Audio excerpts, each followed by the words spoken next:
Ok, alors on aborde maintenant une deuxième partie donc de cette émission, c'est celle qui va se consacrer un tout petit peu à la recrudescence qu'on a pu tous constater sur les réseaux sociaux et entre les Camerounais, notamment une espèce de repli identitaire.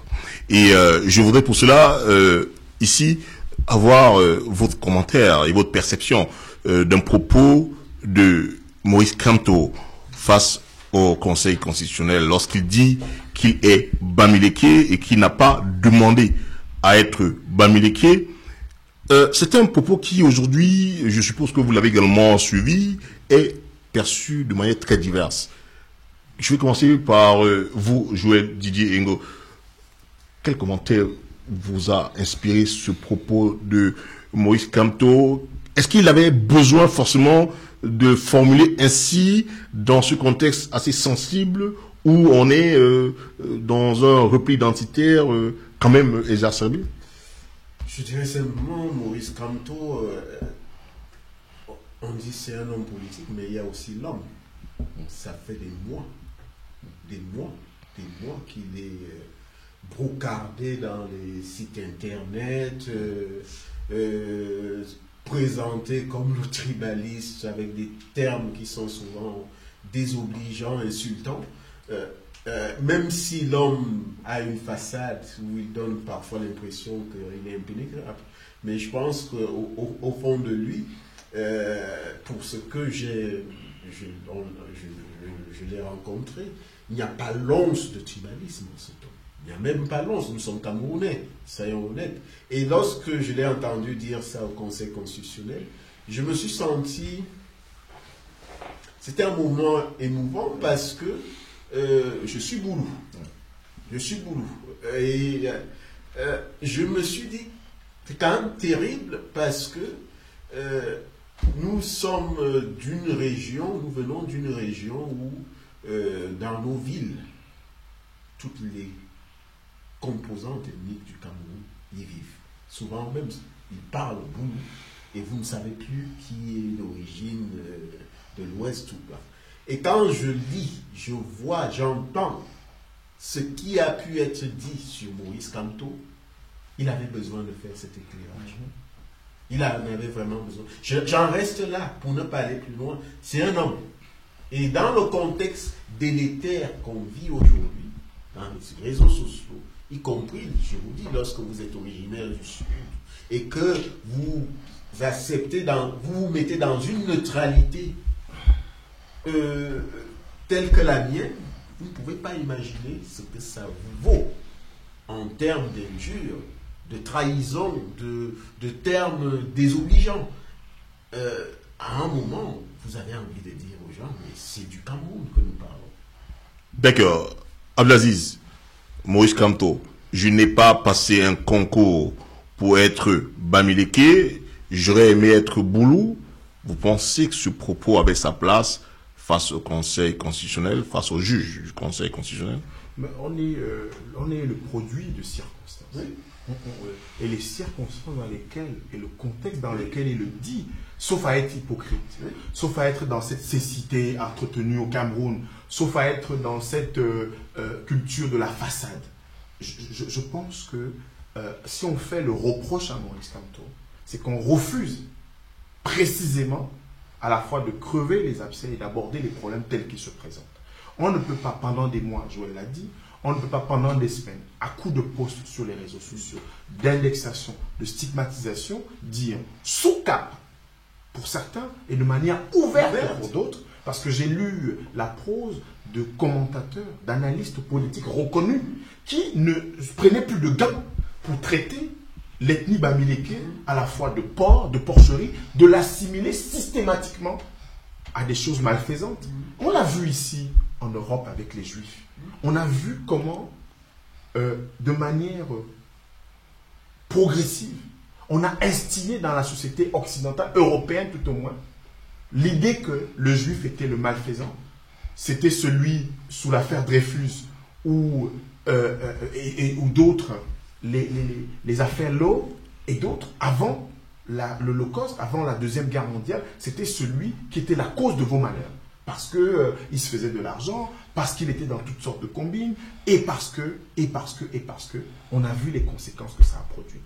Je pense que ce propos qui était un propos humaniste, c'est-à-dire que l'humanisme de ce propos, quand vous lisez l'urgence de la pensée de Moïse Kamto, où il convoque un certain nombre de principes, où il convoque un certain nombre de philosophes, il parle de ces fossoyeurs de nos propres espérances et de ces bastilles que nous devons prendre.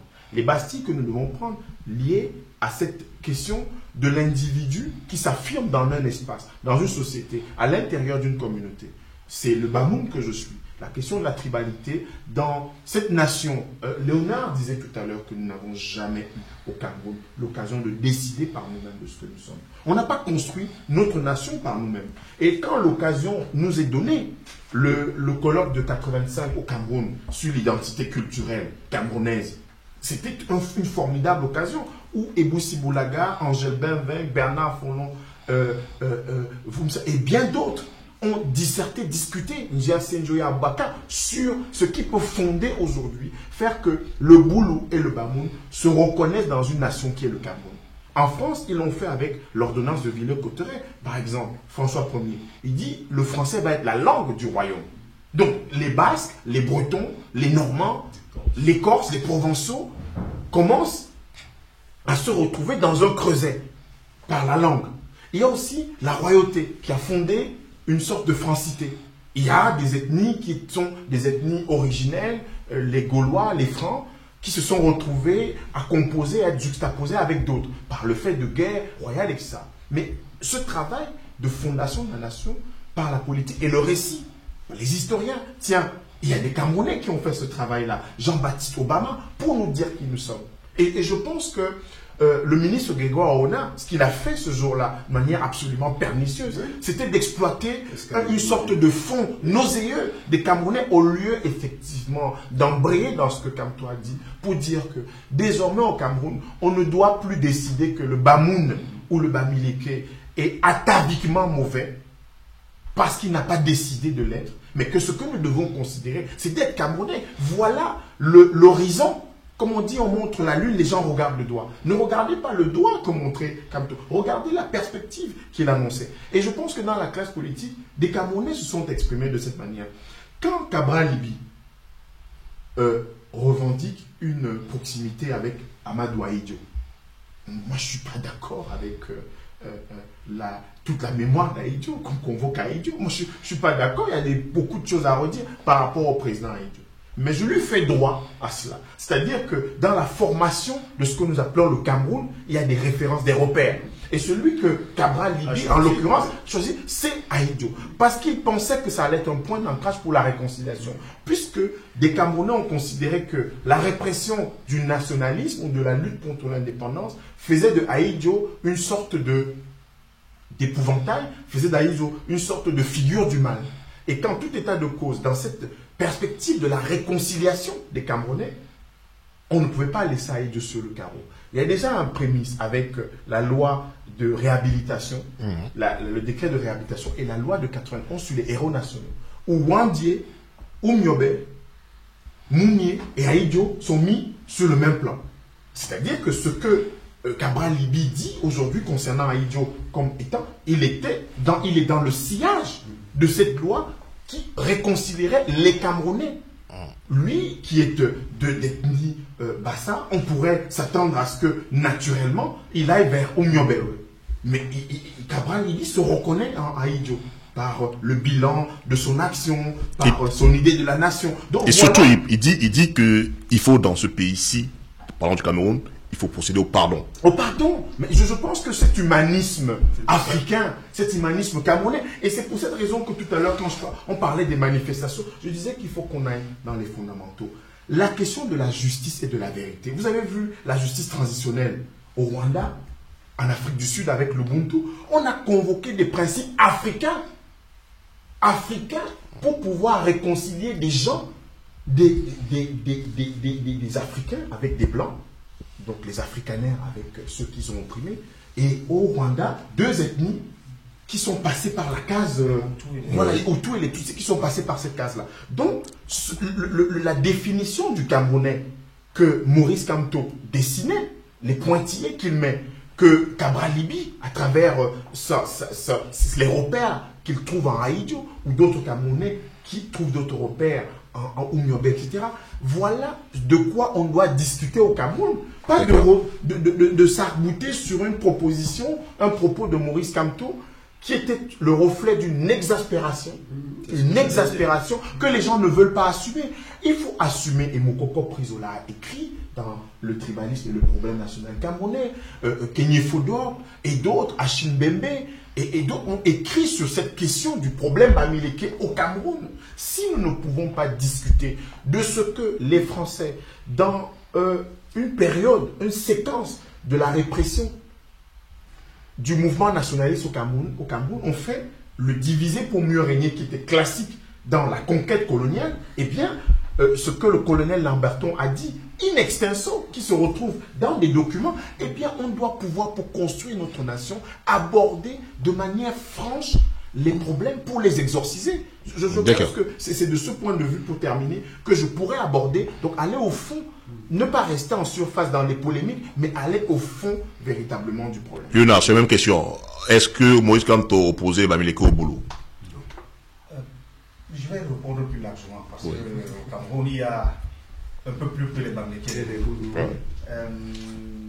Martin Luther King disait, si nous n'arrivons pas à vivre ensemble comme des frères, nous allons mourir ensemble comme des chiens. Et je pense que quand Martin Luther King parlait de l'autre côté de l'Atlantique, il s'adressait particulièrement aux Camerounais. Ça me semble le cas, parce que je ne sais pas s'il y a une autre nation qui est confrontée aujourd'hui à cette difficulté de cohabiter ensemble, de se reconnaître comme des frères, de se projeter ensemble vers un avenir commun. C'est parce qu'il y a aujourd'hui, à ce 21e siècle, une nation qui est au cœur de cette problématique de façon aussi dramatique que le Cameroun. Alors, moi je vais parler du Cameroun, et je dis, tout à l'heure, Abdelaziz parlait du problème Bamileke. Il faut déjà que nous commencions même d'abord par les termes. Moi, je recuse le terme de problème Bamileke. Il n'y a pas de problème Bamileke, il y a eu un problème nationaliste. Il y a eu une lutte nationaliste. Parce que un problème qui est mal posé, non seulement ne débouche pas sur une solution, mais peut engendrer d'autres solutions. Il y a au Cameroun une ligne de démarcation depuis 1948, lorsque un certain nombre de jeunes Camerounais épris de liberté, n'est-ce pas, et formés dans le monde du patriotisme, du progressisme, n'est-ce pas, se sont retrouvés quelque part du côté du quartier Ndobati à Douala, n'est-ce pas, pour rédiger les statuts d'un parti qui deviendra l'Union des populations du Cameroun. Ils étaient dans une dynamique patriotique, nationaliste, transethnique. Ils ne s'étaient pas retrouvés en tant que Bassa, en tant que Douala, Betty, ainsi de suite. Il y avait là les Bouli Léonard, il y avait là des gens comme Ngom, et ainsi de suite, n'est-ce pas?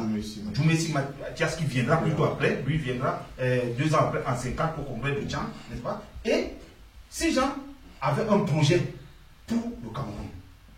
Et aussitôt après qu'ils aient déposé les statuts pour la création de leur parti, le régime colonial a réagi, n'est-ce pas? D'abord en poussant un de leurs, en l'occurrence Ojoula, n'est-ce pas, a déclaré aussi un parti qui s'appelait le Bloc démocratique camerounais, qui en a engendré un certain nombre. Et un certain nombre d'autres. Et leur logique à eux, c'était justement d'accentuer les divisions pour empêcher cette mobilisation des Camerounais. Donc, on a 2 logiques qui s'affrontent. Et il faut qu'on sache, quand on s'engage dans la politique camerounaise, de quel bord on veut se réclamer. Il y en a qui, en réalité, de façon cohérente et parfois sincère, veulent s'inscrire dans la logique patriotique, mais en utilisant des références et un jargon qui est de l'autre côté. Alors, c'est ça qui crée la confusion. Je dis aujourd'hui, il n'est pas question de dire qu'un Boulou, un Bassa, un Douala ou un Bamileke peut ou non accéder au pouvoir. Il s'agit de savoir si M. Kamto, compte tenu de son projet politique, n'est-ce pas, est en mesure d'assurer le destin des Camerounais. sans tenir compte de ce qu'il est bamileke, qu'il soit Kirdi, Aoussa ou Boulou. C'est pas ça qui importe avant tout. C'est quel est son projet. Alors quand le problème est mal posé, quand le problème est posé, parce qu'un projet politique ne doit pas être porté par une ethnie. Parce que sinon, ça peut créer aussi des réactions, n'est-ce pas, soit d'adhésion, soit de repulsion d'autres ethnies. Nous devons mettre la politique là où elle doit être. Et Ruben Mounouvelle le disait, en politique, l'ethnie doit être mise hors jeu. Le problème, c'est qu'on a mis l'ethnie aujourd'hui au cœur du débat. Il y a eu des propositions. Qui l'a mis au cœur du débat? Qui l'a mise au cœur du débat? Peut-être qu'à ce procès, nous tous nous devons plaider coupables, d'une manière ou d'une autre. Je dis, il y a eu des projets, il y a eu des propositions, des offres politiques aujourd'hui à l'échange. On est passé au-dessus de tout cela, n'est-ce pas, pour débattre des appartenances ethniques. Ce n'est pas ça qui peut nous conduire vers le bout du tunnel. Donc je dis, aujourd'hui, il faut que le politique revienne au centre. Il faut qu'on vienne que les Camerounais peuvent être rentrer dans la politique de manière divergente, non pas parce qu'ils sont Béti, Bamileke, Baza, Douala ou Foulbé, mais parce qu'ils ont des propositions qui sont différentes, et les Camerounais doivent en décider par eux-mêmes. Ok, merci. Vous voulez ajouter quelque chose? Oui. Je dis juste là-dessus parce que pour qu'il n'y ait pas confusion, c'est que lorsque la lame de fond tribaliste dans le débat politique au Cameroun, elle est entretenue par le régime en place. Moi, j'ai fait l'effort pendant cette campagne. Vous répondez à ma question dans le savoir qui est-ce qui... J'ai rencontré la plupart des candidats. Kabal Libi, Maurice Kamto, j'ai lu leur programme.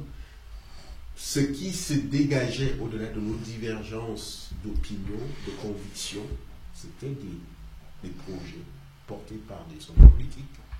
Je n'ai jamais vu chez Maurice Kamto l'ombre d'une esquisse qui parlait qu'au Baham, ce que j'ai lu sur les réseaux sociaux pendant des mois de Mathias Eric Onangui. Je le cite parce que ça a été mon voisin. Je n'ai pas vu ça. Même pas l'ombre. C'est ça que je veux dire. Il y a un moment où, quand bien même moi aujourd'hui, je m'adresse aux Camerounais comme acteur de la société civile, j'étais obligé de sortir de ma logique d'acteur de la société civile pour dire, je les ai tous lus à un moment en face de moi. J'ai lu leur programme, voilà ce que je pense de tel, voilà ce que je pense de tel. Je ne me suis jamais positionné en tant que je ne l'ai jamais positionné tel en tant qu'originaire des écarts. Non, parce que cette lame de fond-là, elle est sciemment entretenue, subtilement entretenue par le régime en place. N'ayons pas peur de le dire, il faut crever cet abcès-là. Parce que si on ne le fait pas, le débat, on est en surface, et ça arrange ce que ça arrange. Il faut qu'on le dise une fois pour toutes. Et que je suis même, sortant de cette campagne, je veux qu'on en arrive même quelque part à pénaliser le tribalisme au Cameroun. Justement, j'allais être la prochaine question. Alors, Abdelaziz, vous avez entrepris... Oui, oui. Non, je n'ai pas dit déjà que les leaders politiques, de quelque pouvoir que ce soit, et ce qu'il a dit pour Maurice Kamto est valable, y compris même pour Paul Biya, je dis, en tant qu'individu. Mais ce que nous interrogeons, c'est les logiques politiques. Et puis, au-delà des logiques politiques, n'est-ce pas, un leader politique peut lui-même ne pas être suspect de tribalisme, n'est-ce pas, mais être porté par un groupe qui se laisse déborder, n'est-ce pas, par ces réflexes. Parce que c'est des réflexes primaires qui peuvent exister et être développés en chaque Camerounais. C'est pour ça que je dis non, on ne peut pas juste dire que c'est le régime qui entretient. Le régime instrumentaliste, là, selon la logique, sa logique, je dis originelle, parce que le régime est un régime ojoulatiste. Donc, sa logique originelle, c'est d'instrumentaliser le tribalisme. Mais au-delà de cet aspect, moi, je suis parfois sur certains groupes de discussion, notamment des capitalistes et tout, et je ne cesse de les ramener alors pour leur dire, parce que bon, voilà, on peut entendre des propos du genre, voilà, on a un nouveau podol et tout ça. Donc, il faut arrêter ça. Voilà. Et je dis, la même chose, le même écueil existe aussi dans le camp des partisans de Kamto, et le même réflexe existe aussi indépendamment des idées que je ne connais pas de Biya, n'est-ce pas, dans le camp RDPCiste. Il y a, n'est-ce pas, aussi un fond de tribalisme dans les Camerounais que nous devons traquer. Maintenant, comment devrait-on le traquer? Là, je ne suis pas tout à fait d'accord avec moi et peut-être... Voilà, effectivement. Non, effectivement. Le tribalisme a été, la culture du tribalisme a été injectée de façon méthodique, constante, n'est-ce pas, et pendant longtemps dans les Camerounais. On ne peut pas être juste dans la logique de la répression. Il faut aussi l'éducation. Il faut que les partis politiques aussi, les leaders politiques aussi se prononcent, mais de façon assez vive, n'est-ce pas, sur les débordements tribalistes qui peuvent exister au sein de leur formation politique. Et il faut que ceux qui sont des observateurs aussi, n'est-ce pas, aient un discours qui est pédagogique avant de passer à l'instrumentalisation. Et moi, je peux me méfier simplement de la démarche qui peut être de traduire un Camerounais, n'est-ce pas, devant les justices françaises au tribalisme, alors que le tribalisme a été introduit au Cameroun par les Français. Voilà. Donc, ça peut être un peu dangereux, je dis.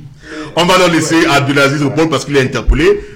Juste pour l'autre. Un peu répondre là-dessus parce que qu'est-ce que vous faites vraiment? Je vais dire un combat qu'on mène en France quand il y a ce que j'appelle un délit de faciès. Comment vous combattez un délit de faciès? Skamto est victime d'un délit de faciès. C'est-à-dire qu'il est un homme politique, un éminent professeur de droit, un éminent juriste international. Moi, je pouvais vous faire une confession. Je connaissais le juriste, je connaissais l'éminent, je ne connaissais pas l'homme politique. Et c'est une personne qui est tout à fait respectable, qui un jour me dit, ben, c'est un parti de Bamileke. Donc, un beau jour, une personne respectable, vous dites? Respectable. Qui me le dit. Donc, je me lève un jour, un samedi comme celui-ci, je vais, parce que j'ai appris que M. Kamtou réunissait ses troupes au barreau de Paris. Je suis allé. On y était, effectivement. J'ai vu des Camerounais. J'ai vu un projet camerounais. J'ai vu tout ce qui est camerounais. Et au bout d'un moment, je me suis dit, c'est pourquoi je parle de délit de faciès. Et j'ai compris ce jour-là qu'il y a certains ont intérêt à lui plaquer ça sur le visage pour complètement anéantir tout débat politique. Si on ne peut jamais aller au fond avec lui, on le lui plaque. Et c'est pourquoi je parle de pénaliser cette façon de concevoir le débat politique. Parce que sinon, on ne s'en sortira pas. Même simplement avec l'éducation, on ne s'en sortira pas. Et pourquoi moi, je serais victime d'un délit de faciès, comme tu l'appelles, c'est-à-dire en fait de tribalisme, et quand on ne le serait pas? Si on est dans un pays où le tribalisme est institutionnalisé, je parlais dans une conversation téléphonique avec Guy de ce que j'ai pu moi-même vivre au Cameroun. Avant que je parte du Cameroun, j'avais été présélectionné dans une shortlist pour diriger un département de communication d'une entreprise publique qui se trouve à Douala. Je suis originaire du littoral et j'avais fait valoir mes compétences, entre autres candidats qui étaient sélectionnés. Ma candidature avait été retenue et lorsque je me suis retrouvé devant le directeur général de cette entreprise, il m'a fait savoir qu'il ne pouvait pas me recruter à ce poste parce que je suis massacre. Oui. Je ne peux pas citer le nom de ce directeur général qui est aujourd'hui un de vos clients parce qu'il est condamné à vie. Voilà. Mais voilà, je dis, c'est des expériences. Si tu veux aujourd'hui aspirer à diriger les Camerounais, n'est-ce pas, tu dois savoir de quoi les Camerounais souffrent. Exactement. Et peut-être tu peux le découvrir toi-même en le vivant. Je dis quand on parlait l'autre jour, cela a eu un écho en moi, puisque j'ai vécu cela. Mais je dis en même temps, je n'ai pas pris cela juste pour quelque chose de personnel. Je me suis dit, mais dans quel pays sommes-nous? Si on peut en arriver, j'avais dit ce jour-là, presque Maurice Kamto a répondu presque en disant les mêmes termes que moi. J'avais dit ce jour-là à ce directeur général qui était originaire d'une région anglophone, je sais comment on peut changer de nationalité, mais je ne sais pas comment on peut changer de tribu. Si je le savais, je deviendrais quelqu'un de ta tribu pour que je puisse faire valoir mes compétences à ce poste pour lequel je suis motivé. Il m'a fait sortir de son bureau. Voilà. Donc quand Maurice Kamto le dit, je le comprends humainement, c'est touchant, mais je dis, on ne peut pas s'arrêter à un individu pour une question qui concerne beaucoup de Camerounais. Beaucoup de Camerounais aujourd'hui sont victimes de cela. C'est au niveau des Camerounais tout entier qu'on doit trouver des solutions. Et je pense que c'est d'abord la pédagogie. Parce que si on se met à réprimer ceux qui sont en France, mais ceux qui sont en Papouasie Nouvelle-Guinée, on ira aussi là-bas. Et ceux qui sont même au Cameroun, étant donné que dans le cadre institutionnel camerounais. On va laisser Abdelaziz répondre pour avancer sur cette question. Abdelaziz, vous êtes interpellé là par Léonard qui estime que vous revenez en France porter plainte à des Camerounais alors qu'il existe une autre façon de résoudre le problème, quoi. Non, mais je pense que bon, je suis un peu fanonien. Il y a la catharsis, on peut résoudre des problèmes par l'écriture, les damnés de la terre, etc. Mais il y a aussi les électrochocs ou des formes de violence libératrice. Je pense que justement, si Léonard réagit comme tel aujourd'hui et d'autres, pour rappeler de manière très claire, c'est que l'action que nous menons contre le tribalisme au Cameroun, elle a plusieurs volets. Elle a plusieurs volets. Et je pense que dans mon vécu, dans ma manière de me déployer dans l'espace public, depuis de nombreuses années, ce volet pédagogique, ce volet, on le met à chaque fois. on le traduit. C'est-à-dire que ce soit, moi je prends un exemple, le concert d'André-Marie Talla San Fantoma ou les concerts Écan à Paris ont été, pour illustrer ce que Léonard disait, le reflet de ce que sont les Camerounais. C'est-à-dire que vous écoutez un artiste pendant 30 ans au Cameroun, je vais à Yaoundé, Potaxina, Ben Sikin, le jour où on décide de le célébrer à Paris dans une salle mythique, qui est un peu le rituel en France, où l'Olympia est considéré effectivement comme le grand hall de la célébration des artistes en France, le jour où on décide de le célébrer, eh bien, il y a une polémique camerounaise vive pour dire que cette affiche, c'est une affiche tribale, c'est une affiche bamiliquée. Bis repetita en juillet 2016, où on concert Écan, qui était pour moi quelque chose d'absolument fabuleux, parce qu'on avait réuni sur le plateau tout ce que le Bikutsi a de nuances, de subtilité à travers ce concert Écan. On avait les Sani, on avait différentes traductions de cette grande culture musicale africaine que les têtes brûlées ont porté au firmament. Et j'étais un des acteurs, puisque les artistes et les promoteurs s'appuyaient souvent sur nous, des gens qui ont une certaine visibilité dans les médias ou les réseaux sociaux, pour amener les Camerounais à venir célébrer des artistes ou passer un moment de fraternité camerounaise. Je l'ai vécu dans ma chair. À 3 semaines du spectacle de San Fantoma et d'André-Marie Talla, ils avaient vendu 2 billets. Pourtant, la communication a commencé 1 an avant. C'est-à-dire qu'une communication où les promoteurs matraquaient, passaient sur des chaînes de grande écoute, que je ne vais pas citer ici, mais on ne comprenait pas pourquoi une figure comme André-Marie Talla n'arrivait pas à soulever les foules. Alors, sur le constat, on est bien d'accord. Non, on peut en parler, d'accord? Non, on a compris le constat. Oui, alors, sur la solution. Sur la solution. Oui. Eh bien, on constate que ces actions de pédagogie, ces actions événementielles qu'on crée, etc., pour rassembler les Camerounais, ce travail didactique qui est fait, je vous citais tout à l'heure des gens comme Mokoko Priso, Jean-Marc là, Camerounais ont écrit, ou même sur le plan institutionnel au Cameroun. C'est pas suffisant, c'est ça que vous voulez dire. C'est pas suffisant. D'accord. Et que si les Camerounais sont en France, on a considéré que les Camerounais qui vivent en France, il y a un délit d'incitation à la haine raciale, qui est le fait d'amener des gens à manifester certaines personnes, le fait d'amener certaines personnes à manifester de la haine, de la violence et de la discrimination vis-à-vis de certaines autres ou de groupes en raison de leur origine ethnique ou nationale ou de leur religion est un délit au sens de la loi. Un délit qui est puni d'une amende de 45 000 € et d'une peine de prison d'1 an. Et que pour cela, vous avez le choix entre la plainte qui peut durer et la citation directe. Ou avec l'accord du parquet, vous pouvez éviter la case de la procédure, l'enquête de police ou de gendarmerie et fixer une date de procès pour que le citer sur la base de capture d'écran ou de vidéos, parce qu'il y a des vidéos horribles que moi je ne peux pas entendre. Et c'est fait sur la place parisienne par des Camerounais. Un instrument juridique qui peut. D'ailleurs, moi j'ai vu des avocats camerounais réagir, un certain nombre qui m'ont contacté, pour me dire que c'est intéressant parce que ça nous permet de formuler la répression du délit de tribalisme au Cameroun. Et que c'est à travers cette action-là qu'on s'est rendu compte que l'incitation à la haine peut être considéré comme étant un élément régulateur de cette question-là, sur le plan judiciaire, donc en termes de répression. Donc c'est sur les deux bras. Et moi, je peux comprendre Léonard, quand il dit que en France, les Camerounais, on est en métropole, venir condamner les Camerounais. Mais que Léonard ne s'inquiète pas, parce que, pour ma part, j'ai considéré que ça allait être un électrochoc. Eh bien, ça a produit le résultat, puisque les concernés nous contactent, me font de longues lettres de mea culpa.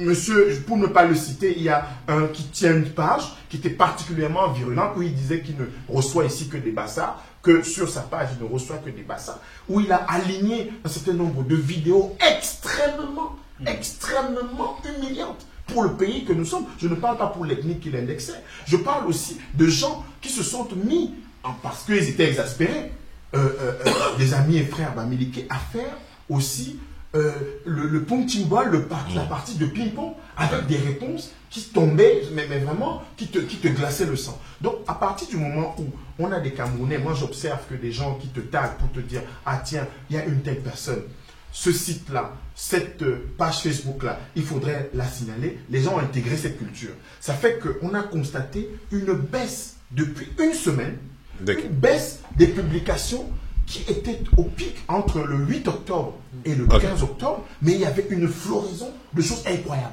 On a constaté une baisse et on s'est dit qu'en brandissant ce martinet-là, ce martinet de la répression, peut-être que les gens allaient être sensibilisés d'une autre manière à cela. Eh bien, c'est en train de marcher. On ne va pas continuer à faire condamner les Camerounais en métropole. D'accord.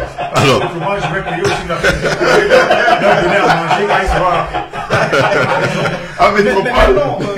Mais juste parce que vas-y, Léonard. Personne n'est à la démarche. Bon, c'est juste une nuance dans la démarche. De cette action que je veux là exprimer.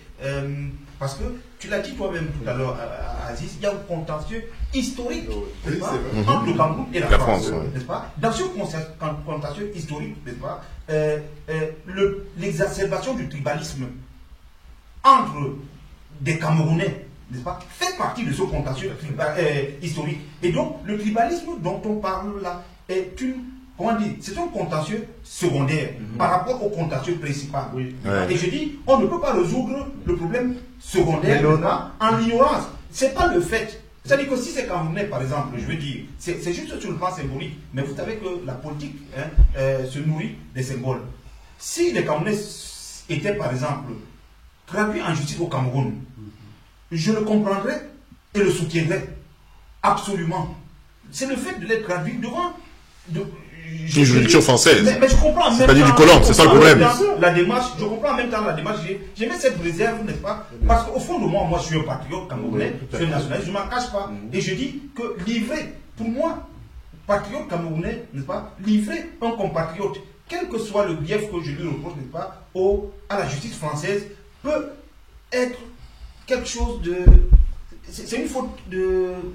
Je dis, si je le fais, ce serait une faute de goût, pour dire le moins. Ouais. Et en plus, il y a les propos tribalistes. Il faut conclure ce point, effectivement. Il y a les propos tribalistes qui sont tenus. Mais ces propos tribalistes sont le reflet de pensée et d'actes de politique tribaliste. Alors, on ne peut pas juste s'arrêter, n'est-ce pas, à réprimer le symptôme. Voilà, les symptômes et laisser le mal. Parce que le mal demeure en état. Il faut qu'on attaque le problème à la source. C'est la proposition que je vais faire pour aller. Voilà, non, mais Léonard, tu sais très bien que vraiment à la faveur, on se nourrit mutuellement et que en formalisant cette action-là, ça procède aussi d'une discussion, d'un échange en profondeur qu'on a eu.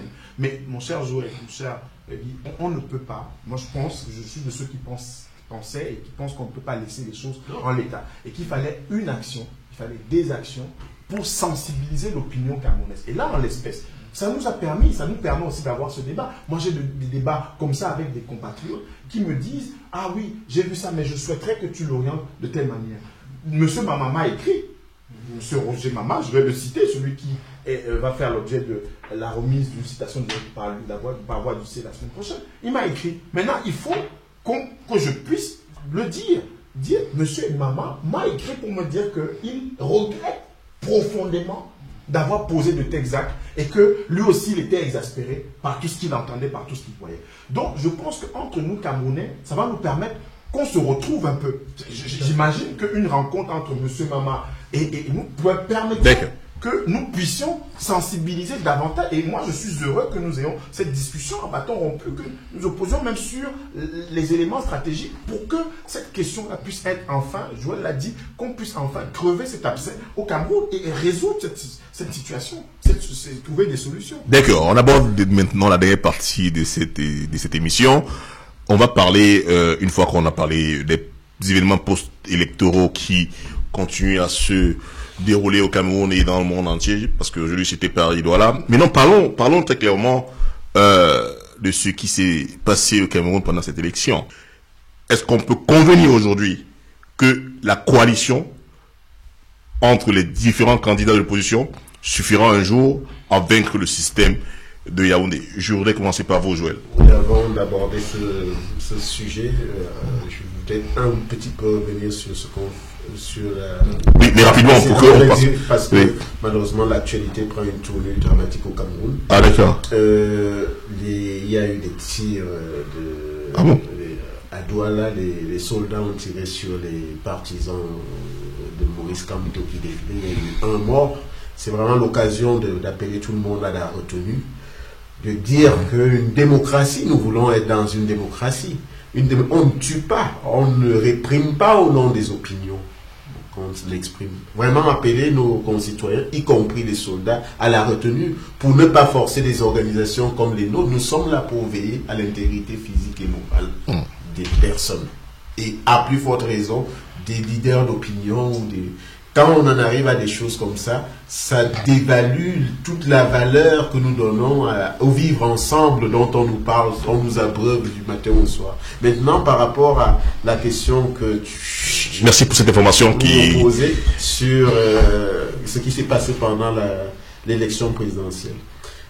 Pour être honnête, je n'ai jamais, parce qu'un militant en politique aussi, je n'ai jamais cru que la coalition était la solution idoine. Parce que le contexte, pour peu que l'élection ait été transparente et libre, quand vous avez un tour de scrutin avec un président qui a 36 ans de règne, là, il y a quand même ce qu'on appelle souvent l'usure du pouvoir. Vous avez 9 candidats, rien ne vous garantit, si l'élection est vraiment libre et transparente, que cet homme arrivera le premier.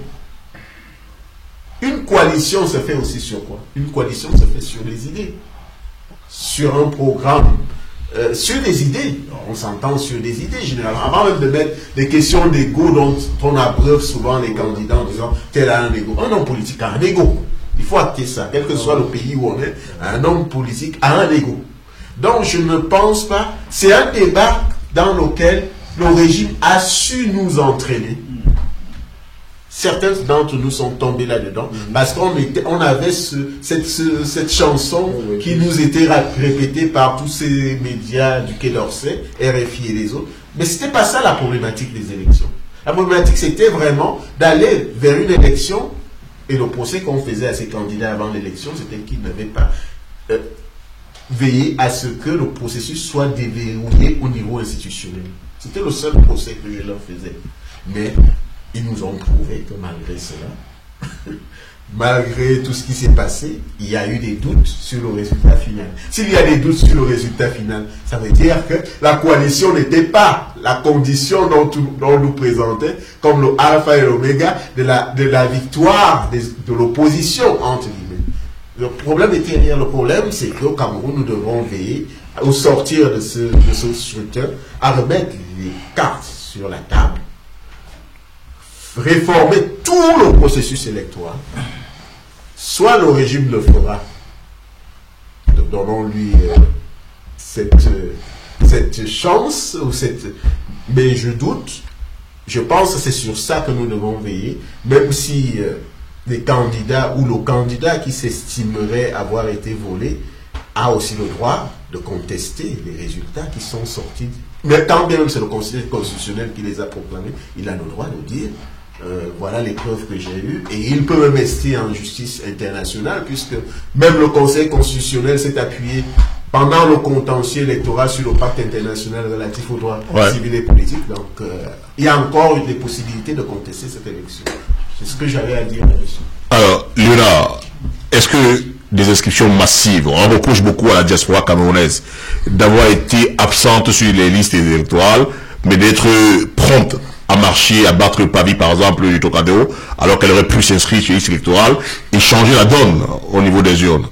Est-ce que c'est quelque chose qui semble avoir du sens pour vous? Il fait plus à la diaspora qu'aux Camerounais du pays. Peut-être parce que la latitude leur est mieux donnée de le faire. Est-ce que, et là on a vu, à Douala, donc ceux-là aussi auraient voulu le faire, et qu'on leur a répondu par des tirs nourris. Donc si les gens de Douala, même à Yaoundé, s'ils avaient la possibilité de battre le pavé, c'est sûr qu'ils le feraient. Non, mais ce que je veux dire, on parle de coalition. C'est la coalition de qui? C'est la coalition de quoi?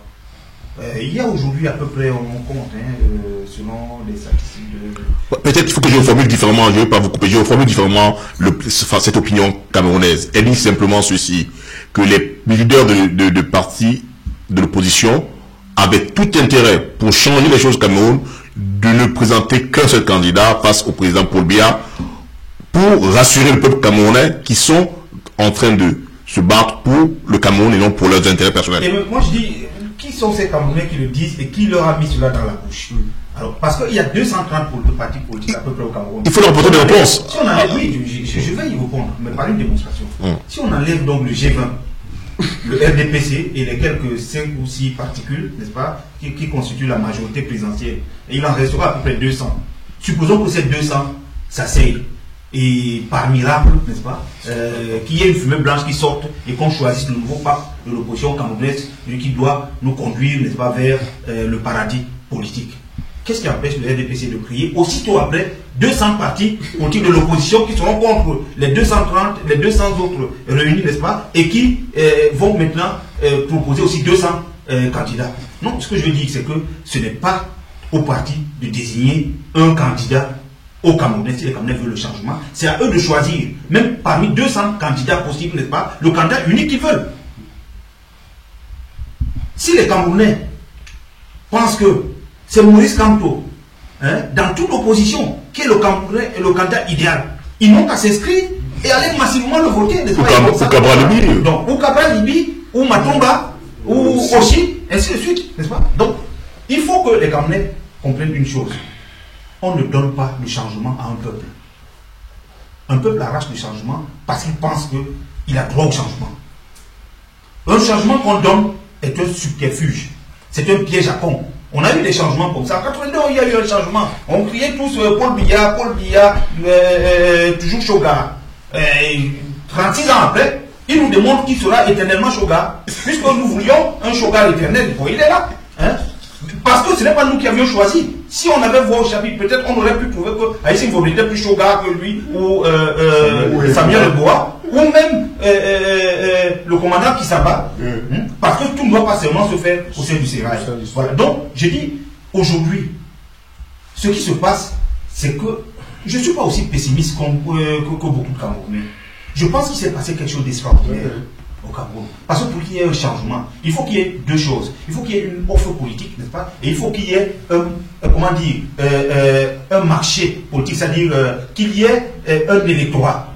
L'électorat aujourd'hui se reconstitue. L'électorat était un peu blasé depuis quelques années parce que le régime en place a réussi à anesthésier toute action politique et à faire croire que l'opposition était impassible, inefficace, inactive. N'est-ce pas? Aujourd'hui, il y a un réveil. N'est-ce pas? Et donc, de l'autre côté, il y a une offre qui était de qualité.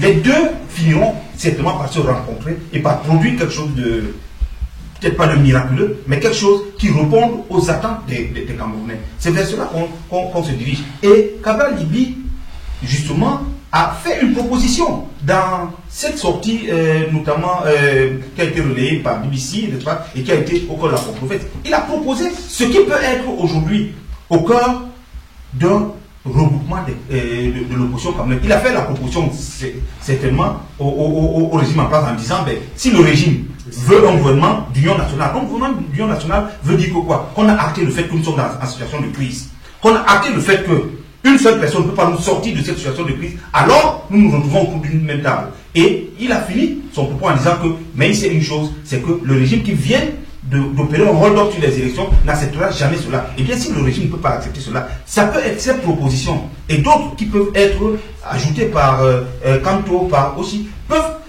être, comment dire, le socle autour duquel l'opposition peut se retrouver aujourd'hui. C'est-à-dire changement des institutions, toilettage et des lois électorales, etc., n'est-ce pas, sortie, n'est-ce pas, de cette politique de répression qui est antinomique à une vie démocratique. Donc, il y a des possibilités aujourd'hui d'agir. N'insultons pas l'avenir. Je dis, ce qui s'est passé. La coalition n'est donc pas une solution. Ce qui doit caractériser un militant politique ou un non politique, c'est la constance et la patience. Si on est impatient. Ça fait quand même plus de 50 ans qu'on attend. Ben non, ce n'est pas le même Camerounais qui attend depuis 50 ans. Vous voyez, à chaque génération, à chaque génération, incombe une mission historique et que dans une relative opacité, elle doit découvrir et l'accomplir pour la trahir. Alors, les générations successives de Camerounais n'ont pas répondu, n'ont pas été à la hauteur de leur mission historique. C'est pour cela que nous nous retrouvons là.